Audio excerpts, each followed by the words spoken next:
뉴스킨 총선 열전 시작합니다. 정미경 전 최고위원, 김병주 더불어민주당 의원 어서 오십시오. 네, 안녕하세요. 좋은 아침입니다. 네, 좋은 아침입니다. 오늘 총선 열전 첫 시간입니다. 각오 한마디 좀 부탁드려도 될까요? 네. 우리 최고위원님. 먼저 아유, 국민들께 사랑받는 국민의힘이 되어야죠. 사랑받는 국민의힘이 되고 싶다. 예. 자, 민주당 이야기도 한번 들어볼까요? 네. 사실 올 첫 시간인데 네. 정미경 전 최고위원과 같이 네. 케미를 맞출 수 있어서 좋고요. 네. 비판을 위한 비판이 아니라 건설적인 어떤 토론이 되어서 우리 정치자들이 정치판을 잘 읽을 수 있게 도움이 되고 또 재미있게 네. 진행해 보겠습니다. 공통점이 좀 있습니다. 다 군인하고 연관이 네. 있는 거죠. 네. 네. 우리 정미경 전 최고는 자주 말씀하셨지만 군인의 딸. 네. 네. 또 우리 뭐 김병주 의원님은 다들 알다시피 네. 군인 출신. 네. 저도 장교 소령하고 왔기 때문에 네. 오늘 스튜디오는 다 군인 관련된 그렇지만 군대 관련된 주제는 없습니다. 알겠습니다. 자, 총선을 앞두고 총선 열전 저희가 이제 시작하고 있는데 이번 총선 현재 민심을 흔드는 총선의 키워드 두 분 하나씩 좀 짚어주시면 좋을 것 같습니다. 정명 최고위는 네. 뭐라고 보십니까? 저는 무당층이라고 봐요. 무당층 아유 깜짝 놀랐습니다. 네.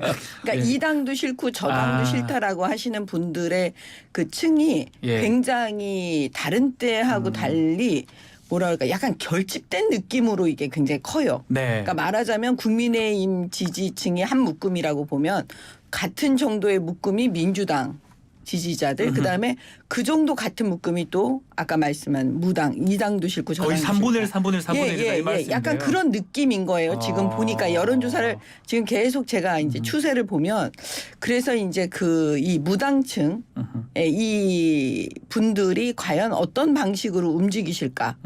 그게 아마 내년 총선의 그 어떤 향방을 좌지우지할 거고 이 무당층을 움직일 수 있는 이슈를 어떤 당이 더 많이 만들어낼 거고 그다음에 그 악재는 막고 그러니까 무당층에게 미움받는 그런 악재들이 있잖아요. 예. 그런 거는 서로 조심하고 뭐 이렇게 하면서 가지 않을까.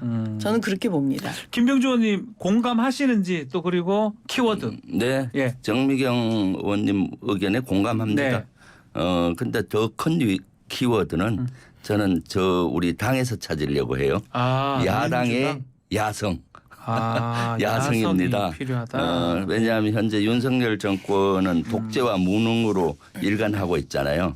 여기에 대해서 민주당이 견제하고 또 야성을 발휘해서 공격하고 이렇게 해서 정부가 잘 가도록 해야 되는데 그동안 우리 많은 지지자분들이나 국민들로부터 민주당이 야당으로서 야성을 잃은 것 아니냐. 야성을 가지고 정부를 좀 견제해 달라. 윤석열 정부의 실정과 실언을 좀 더 공격해서 해야 된다. 지금은 여러 가지 불안하잖아요. 그리고 혼란도 자초하고 있지 않습니까? 여기에서 야당이 잘 안 보인다는 의견도 있었어요. 네. 그렇기 때문에 좀 더 강하게 비판도 하고 또 정부가 제대로 가도록 이러한 역할을 한다면은 실제 우리 지지자뿐만 아니라 정미경 의원께서 얘기하신 중도도 우리 민주당을 지지할 것이다라고 저는 판단하고 있습니다. 근데 중도층은 그런 걸로 네. 무슨 야성, 여성 뭐 이런 걸로 하는 분들이 아니에요. 그분들은 그냥 구체적인 사안마다 보고 움직이실 가능성이 되게 높고 예, 저는 그렇게 봅니다. 네. 본격적인 토론 전에 두 분 지역구는 정하셨습니까? 예. 네. 저는 이제 얘기하셔도 좋을 것 같은데. 예, 저는 목동으로 이제 이사를 양천 갔고요. 쪽에요. 예, 예. 양천 갑에 갑이겠죠? 내년에 예. 준비하고 있습니다. 예. 저는 남양주 을 예. 별내 진접 오남 지역에 예. 한 달 전에 가서 사무소를 열고 지금 활동하고 있습니다. 남양주울. 네. 제가 본 기억이 나는 게 별네개니까 별내다 이렇게. 네, 처음에 구호를 별내는 별내다, 별네개다 해서 남양주울 네. 양천갑이죠. 예, 네. 알겠습니다. 두 분 활약 또 활동 기대를 하고요. 자, 본격적인 토론 먼저 불체포 특권 포기 선언 이게 지금 국민의힘은 106명의 의원이 서명을 했고요. 지금 민주당은 아직까지 서명은 안 했고 혁신위가 이거 당론으로 채택해달라 이렇게 요구를 한 상황입니다. 일단은 네. 민주당은 지금 여당이 조금 앞서가는 것 같고 민주당은 네. 서약서는 안 쓴 것 같습니다. 네. 혁신위에서는 좀 당론 채택 요구를 한 것 같고요. 네, 뭐 여당이 앞서간다는 것은 말에 어폐가 있고요. 이것은 헌법을 거스르고 거꾸로 가는 거라고 봐야 되겠죠. 왜냐하면 국회의원의 불체포 특권은 헌법 44조 1항에 있습니다. 왜 헌법에 이것을 명기해 놨겠습니까? 국회의원이 자주성과 독립성을 가지고 독재 정권을 견제한다든가 네. 또 행정부를 제대로 견제해서 국민의 목소리를 내줘라 하는 의미에서 헌법에 들어가 있습니다.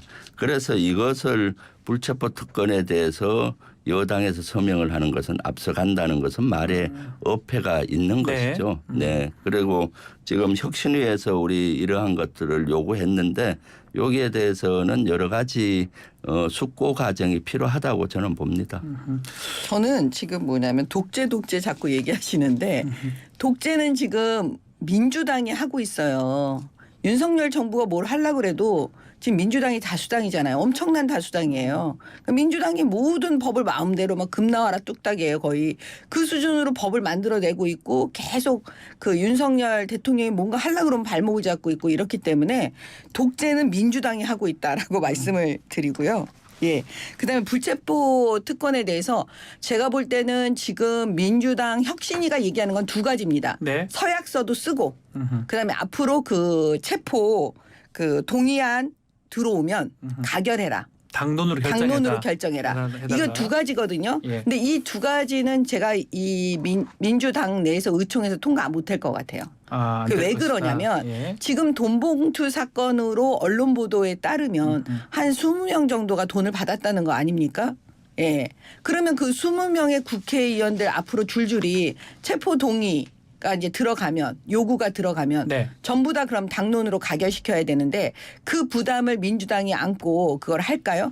그래서 제가 볼 때는 이미 이 이재명 대표가 얘기하는 뭐 불체포 자기 특권 포기하겠다 뭐 이렇게 얘기했지만 본인은 앞으로 나에 대해서는 영장 청구가 더 이상 들어오지 않겠다 싶어서 그런 얘기 한 것 같아요. 제가 볼 때는. 아. 예. 그런데 그 나머지 국회의원들 입장에서 보면 이게 뭐야 이렇게 할 수가 있기 때문에 제가 볼 때는 그게 과연 당론으로 채택이 될 것이냐 좀 어렵지 않을까요? 당내 분위기는 좀 어떻습니까? 네. 혁신이 이제 당내 건고. 분위기보다도 예. 먼저 정 의원님이 말씀하신 것 중에 네. 야당이 독재란다. 예. 세상에 야당이 독재하는 데는 이 세상이 없습니다. 독재라는 것은 집권 여당이나 행정부가 하는 것이죠. 그걸 견제하는 데 있어서 예를 들어서 열심히 하는 것을 독재라고 한다면은 거기는 말의 어폐가 있고요. 또 이재명 대표에 대해서도 이거 체포동의안이나 체포권 내려놓은 것은 여러 가지 의미가 있죠. 또 지금 윤석열 정부가 모든 것을 체포동의안을 보내서 마치 방탄국회라는 프레임을 씌우고 있잖아요. 그리고 또 여당이나 윤석열 정부 대통령 가까운 사람은 수사를 안 하고 온통 야당에 대해서는 수사의 칼날을 들어대고 있잖아요. 거기에 대해서 분연히 맞서겠다는 그런 의미로 받아들여야 될 것 같고요. 네. 지금 우리 혁신위에서 주장한 여기에 대해서 분위기는 좀 제가 숙고 과정이 필요하다고 본다고 했던 이유가 네. 지금 이것은 헌법에 명시가 돼 있는 사항이고 또 국회의원은 개별적인 독립 입법기관입니다. 이런 것들을 당론으로 해서 바로 이렇게 간다는 건 어폐가 있기 때문에 여러 가지 이렇게 의견을 수렴해야 되겠죠. 그래서 일부는 실제 당 대표께서도 이걸 내려놨기 때문에 네. 같이 내려놓아야 되지 않느냐라는 의견도 있지만은 또 많은 부분은 보통 정부일 때는 관계없는데 지금처럼 검찰이 온통 야당을 공격해 오고 일부 의원님들은 국회가 마치 사냥터가 되고 국회 야당 의원들이 사냥감이 된 것 같다까지 표현하신 분들도 있잖아요. 네. 이러한 상황에서 이것을 내려놓는다는 것은 야당을 고스란히 검찰의 먹잇감으로 줘버린다. 이런 의견도 사실은 있어요. 그렇기 때문에 이것은 시간을 가지고 각 의원들의 의견을 수렴하는 그런 과정이 저는 필요하다고 보고 사실 이것은 혁신위에서 할 때 왜 이런 과정에서 이걸 첫 번째로 주장했느냐라고 제가 나름 확인해 보니까 예. 네, 김은경 혁신위원장도 법학자 출신이잖아요. 그렇죠. 법학 교수. 그분도 이것은 헌법과 좀 명시된 것인데 이렇게 하는 것이 문제가 있지 않느냐는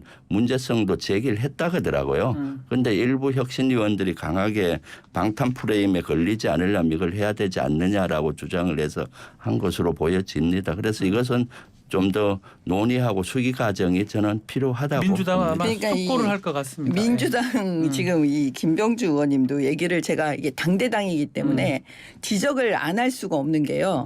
이게 다 내로남불이에요. 방탄 프레임이라고 얘기하잖아요. 어떻게 방탄 프레임이에요. 여태까지 본인들에 대해서는 다 체포 동의를 해주지 않았는데 그 이유는 뭐냐면 민주당이 다수당이기 때문에 그러는 거예요. 다수당이라는 건 힘이에요. 힘이라는 건 권력이에요. 그러니까 국회 권력을 민주당이 장악하고 있기 때문에 다 방탄하고 있는 거잖아요. 자기네 편들은 다 잡아가지 못하도록 지금.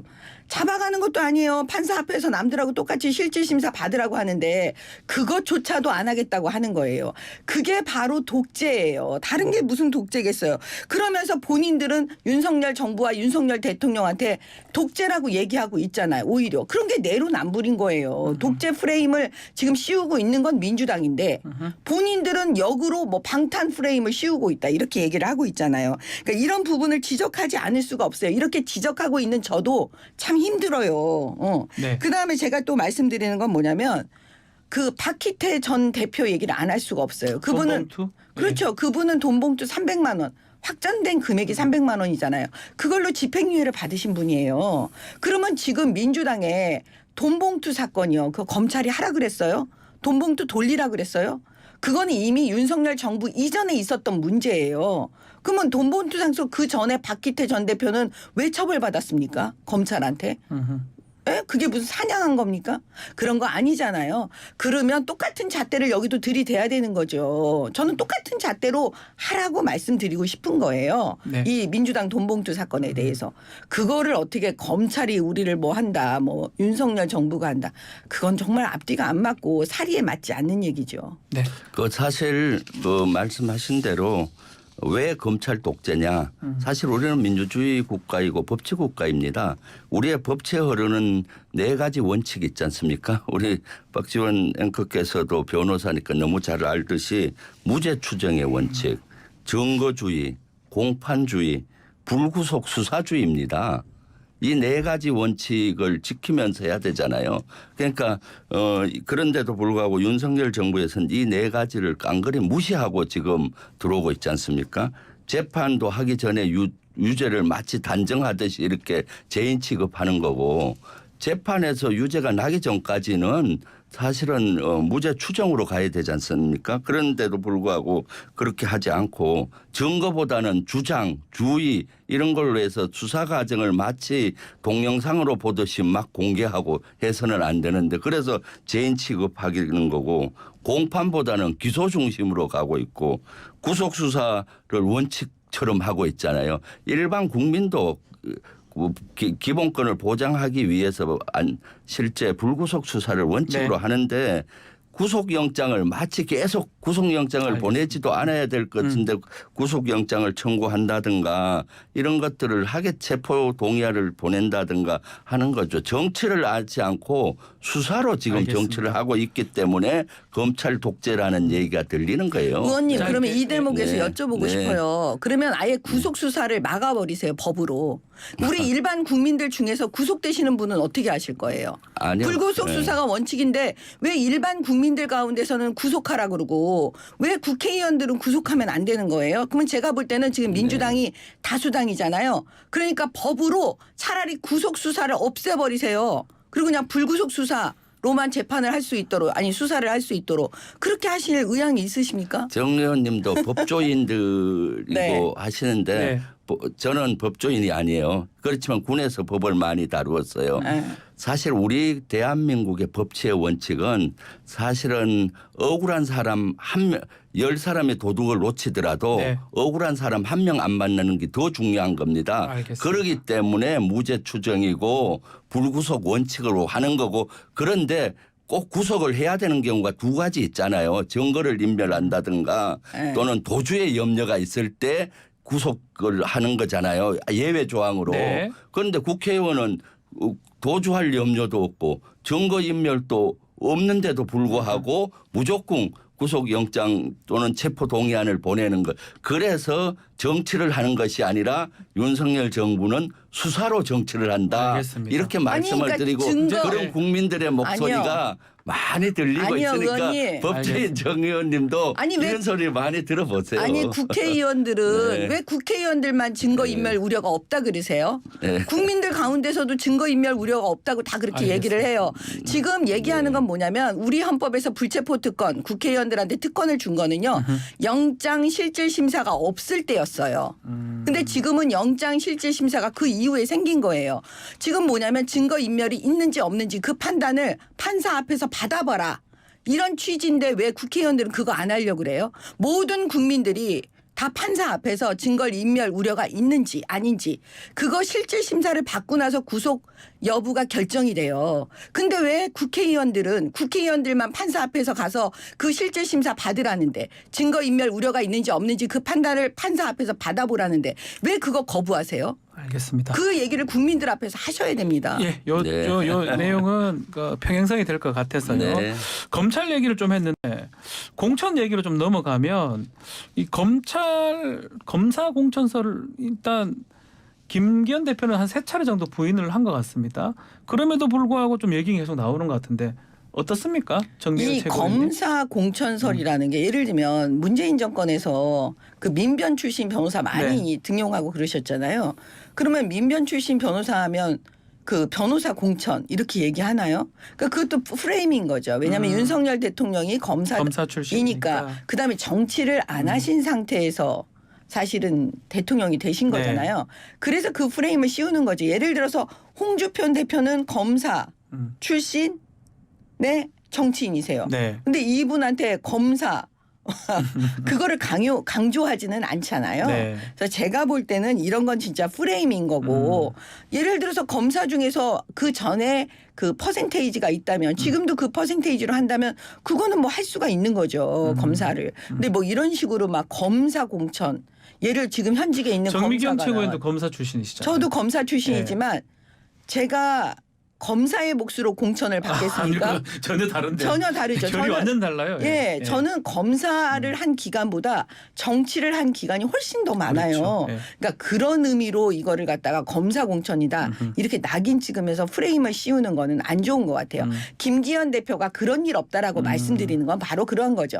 다 상식적으로 되는 거고 네. 공천심사위원회가 만들어지면 그런 부분까지 보고할 텐데 만약에 검사 공천이 맞으려면 한 50명 정도를 지금 현직에 있는 검사들을 다 사표를 내게 해서 막 각 지역에 꽂는다? 그게 가능하겠습니까? 불가능할 것이다. 저는 불가능하다고. 김병주 의원께서는 뭐 그 얘기도 해주셔도 좋고요. 민주당 얘기 좀 질문 드려보면 혁신위에서 뭔가 좀 공천을 손볼 수도 있다 이런 네. 얘기도 나오고 있거든요. 비명계에서부터 네. 반발할 그렇죠. 것이다. 네. 네. 그 얘기는 좀 어떻게 보십니까? 네. 특히 혁신위하고 이재명 대표하고 이렇게 같이 좀 짜서 네. 할 것이다 이런 얘기도 나오고 있어요.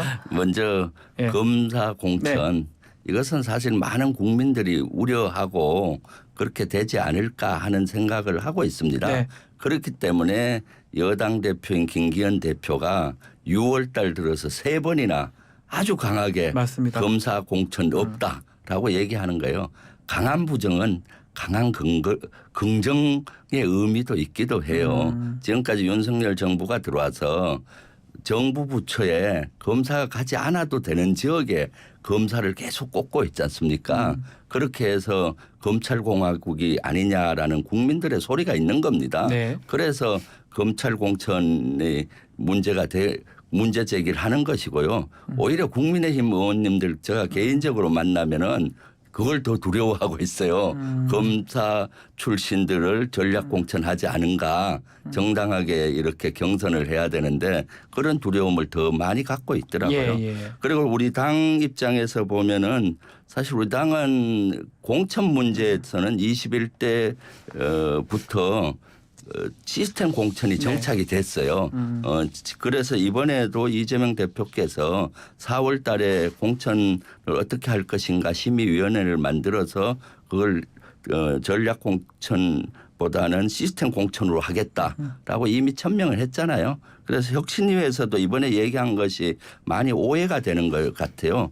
김은경 혁신위원장께서는 공천 시스템에 문제가 있는지를 들여다보겠다 했어요. 들여다본다는 거 혹시 문제가 있는지 하고 있다면은 그런 것도 안을 낼 수 있겠죠. 거기에 대해서 관여하겠다라는 말은 안 했어요. 네. 들여다보겠다라는 얘기였고 그래서 이미 우리 당은 국민의힘은 전략공천이나 이런 걸 검사 출신 꼽을 하지 않을까 우려가 많은데 우리는 전반적으로 시스템 공천이 없을 것이다. 정착돼 있어서 그 컨트롤을 바꾸기는 어려울 것이다라는 생각입니다. 아니 근데 뭐 정치하면서 네. 어떤 정치인이 관여하겠다 이렇게 말하면서 관여를 하겠어요. 관여하지 않겠다 그러면서 관여하고 그다음에 시스템 공천하겠다 그러면서 막 전략 공천으로 자기 사람 심고 이게 지금 반복되어 어떻게 보면 정치판의 어떤 네. 구도이거든요. 그래서 제가 볼 때는 지금 어차피 핵심은 대표가 누구냐. 인데 지금 이재명 대표가 있잖아요. 그럼 이재명 대표가 혁신위원장을 김은경 그분을 세웠는데 그러면 모든 국민들께서는 그렇게 생각하죠. 김은경 위원장 입에서 나오는 얘기가 그냥 그 혼자만의 생각이겠냐. 당연히 이재명 대표하고 조율해서 나오는 얘기일 수밖에 없거든요. 그러면 결국은 뭐냐면 비명계. 쪽에서 반발할 수밖에 없습니다. 네. 벌써 공천 얘기가 나오면 비명계는 우리를 학살하려고 하는 게 아닌가. 이렇게 얘기가 나올 수밖에 없기 때문에 뭐 민주당도 참 어려운 길을 상황이다. 가고 있습니다. 예. 자, 이 찰나에 김기현 대표 의원 정수를 좀 축소하자고 교섭단체 그 대표 연설에서 얘기를 좀 했거든요. 자, 어떻게 이거는 개인적으로 질문도 한번 드려보겠습니다. 의원 정수 줄이는 건 어떻게 보십니까? 저는 확 줄여야 된다고 생각해요. 더 줄여야 된다고요? 예, 지금 대만도 대만 같은 경우에도 확 줄였거든요. 저희도 한 200명 순으로 어떻게 보면 200 저는 명으로? 예. 줄이는 게 맞다고 생각해요. 그리고 지금 국민들께서 직접적으로 어떤 말씀을 하시는지를 좀 생각을 해야 돼요. 네. 다니다 보면. 지금 화면에 비춰지는 뉴스에 보도가 되는 국회의원들이 국민들의 신뢰를 받을 수 있을까요?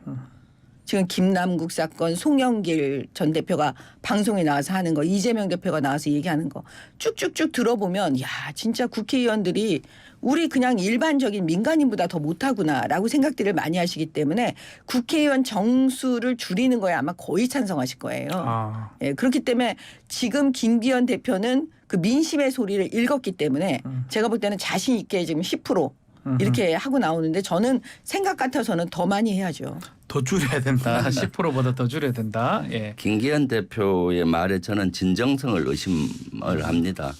실제 진정성이 없어 보이죠. 만약 10% 줄이겠다라고 진짜 진정성이 있다면은 본인부터 불출마 선언을 하고 이렇게 한다면은 진정성이 있겠죠. 그리고 본인의 지역구부터 줄이겠다. 모든 거는 자기부터 제사를 깎기 시작을 해야 남들도 인정을 받잖아요. 그런 진정성의 문제가 돼도 되고 또 한 측면은 지금 국회에서 선거구제를 개편하기 위해서 많이 논의를 했잖아요. 그렇죠. 예. 그 오랜만에 전원회의를 해서 저도 발표를 했었거든요. 했는데도 불구하고 지지부진한데 여기에는 꼼수가 있지 않나 하는 생각이 들어요. 정계 개편 정계특위에서 이런 개편 선거구제를 개편해야 되는데 이것을 무산시키고 현행체제를 유지하기 위해서 받아들이기 어려운 것들을 던져버리는 꼼수 이런 걸로 보여지는 거죠. 네, 예. 알겠습니다.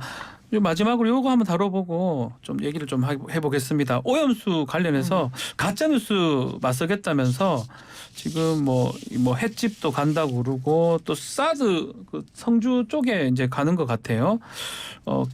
캠페인 어떻게 보십니까? 아니, 그러니까 지금 이 민주당의 그 괴담이라는 게 네. 지금 한두 번 일어난 게 아니거든요. 예를 들어서 그 광우병 때 어떻게 했어요? 뭐 뇌숭숭 뭐 그런 얘기가 나와가지고 네. 결과적으로 피해는 누가 보는지 아세요? 이건 경제 문제로 사실 그 귀결되잖아요. 그때 당시 자영업자 네. 그 소고기 관련 그 식당을 하시는 분들이나 이런 분들의 피해액이 지금 오늘 아침에 제가 추산된 거를 좀 봤거든요. 전체적인 경제의 그 피해액이 그때 당시에 2조 정도 됐다 그래요. 2조 정도 된다고요? 예. 그다음에 소상공인 자영업자의 피해액은 약 6천억으로 지금 추산이 아마 되는 것 같아요. 예. 근데 그거 누가 보상해줘요? 민주당이 보상해줘야 되는 거 아니에요? 그때 괴담 만들고 그다음 맨날 그 광화문에서 집회하고 결국은 추락하잖아요, 경제가. 이 추락하시는 그 자영업자들 그 당시에 그거 어떻게 할 거예요? 그다음에 다 아시겠지만 사드 어떻게 했습니까? 뭐 전자파에 내 몸이 튀겨질 것 같아 민주당 의원들이 춤추면서 탬버린 하면서 그다음 머리에 가발 쓰고 나와가지고 전자파에 내 몸이 튀겨질 것 같다면 계속 그런 노래 부르고 그렇게 해서 결국은 뭐냐면 참외농사 지었던 분들 어떻게 됐어요? 그 경제 문제로 또 귀결되는 경제 거예요. 문제이다. 예. 예. 그다음에 보세요. 이번에 그 후쿠시마도 마찬가지예요. 저는 사실은 일본의 그 방류 반대하는 사람이에요. 아하. 당연히 반대하죠. 네. 근데 문제는 뭐냐면 반대한다고 일본이 안 할까요? 그러면 일본이 만약에 할 수밖에 그들이 없는 거를 우리가 어떤 방식으로 제압할 거냐 이 문제잖아요. 예를 들어서 말로는 일본이 겉으로 오케이 내가 안 할게 그리고 몰래 홍수 났을 때 뿌리면 어떡할 거예요. 그다음에 지금 가장 큰 피해자는 우리보다 먼저 피해자가 미국하고 캐나다예요. 근데 미국 캐나다 지금 조용하잖아요. 결국은 뭐냐면 그들도 원전을 갖고 있는 우리나라든 중국이든 지금 또 중국도 조용해요. 네. 아무 말 안 하고 있죠. 근데 우리가 원전을 하고 있을 때 그 오염수 나오는 거를 정화시키는 그 기준대로 일본 보고 너네도 이 기준을 써서 니네가 해라라고 이렇게 해야지 뭔가 합리적인 방안인 거지. 무조건 뭐 이거를 갖다가 그런 괴담송을 만들어 가지고 수산물업자 다 그러면 또 망하게 할 거예요. 지금 민주당은. 네. 그럼 나중에 지금 환경영향평가에서 사드 별 문제 없다 나와서 이재명 대표가 다행이다 이렇게 얘기하고 있잖아요. 네. 그럼 지금 후쿠시마 관련돼 가지고 다 우리 수산물업자 네. 거의 망하게 만들고 나서 나중에 다 그러면 또 이제 알겠습니다. 별 영향 없다 이러면 과학적으로 증명되면 아 나 다행이다 뭐 이렇게 얘기하실 알겠습니다. 거예요. 우리 김병주 의원님 말씀 듣고 예, 오염수에 대한 네. 불안, 우려 또 문제 제기가 어떻게 계담이겠습니까? 이것은 우리 국민들과 우리 야당뿐만 아니라 세계적으로 다 하고 있는 겁니다. 중국이 안 하고 있다고 하는데 중국도 강하게 하고 있습니다. 지난주에 중국 갔을 때 고위급들도 여기에 대해서 강하게 표현을 했었고요. 또 태평양 많은 연안 국가들이 반대하고 있습니다. 네. 이것은 사실은 1, 2년에 거치는 게 아니라 한번 하게 되면 60년까지 후손한테까지 물려줄 수 있는 피해가 되기 때문에 그런 거고요. 괴담은 오히려 여당과 윤석열 정부가 하고 있죠. 지금 오염수 마시기 릴레이를 하고 있잖아요. 예를 들면 앨리슨 옥스퍼드 명예교수를 불러서 한다든가 한덕수 총리가 그런다든가 정용훈 카이스트 교수가 오염수 마시기 릴레이를 하고 이것이 바로 괴담인 겁니다. 이것은 진짜로 어떻게든 막아야 되는데 정부가 보이지 않고 정부가 일본의 대변인 역할만 하고 있으니 우리 국민들은 여기에 대해서 분노하고 통탄하고 정보가 없다 이런 얘기가 나오지 않습니까? 네. 저는 문재인 짧게 정리해 문재인 네. 대통령 때요. 2020년도에 네. 이 후쿠시마 오염수 대책안을 TF를 만들어요. 문재인 정부가. 그래서 보고서 그러니까 그 원자력 안전위원회 만들어 갖고 전문가들 7차례 그 의논도 하거든요. 간담회도 하고. 그래서 결론이 뭐가 나냐면 후쿠시마 원전에 보관 중인 오염수 그 처리 방안 결정 이게 곧 될 거다 이제. 네. 발표 시기 결정만 남았다. 그런데 우리가 다 검토했는데 결국은 영향이 없다. 알겠습니다. 이렇게 네. 발표를 했어요. 그러면 문재인 정권에서 문재인 대통령이 이 부분에 대한 이 보고서에 대한 입장을 다시 한번 말씀해 주셔야 되는 거 아니에요? 네, 알겠습니다. 자, 오늘 시간이 다 돼서 오늘 열띤 토론, 예. 뭐 정말 열띤 토론했는데 또 계속적으로 다음 주, 다다음 주에도 기대를 좀 해보겠습니다. 오늘 마무리를 하겠습니다. 정미경 전 최고위원, 김병주 의원 두 분 감사합니다. 네, 네, 감사합니다. 감사합니다. 네.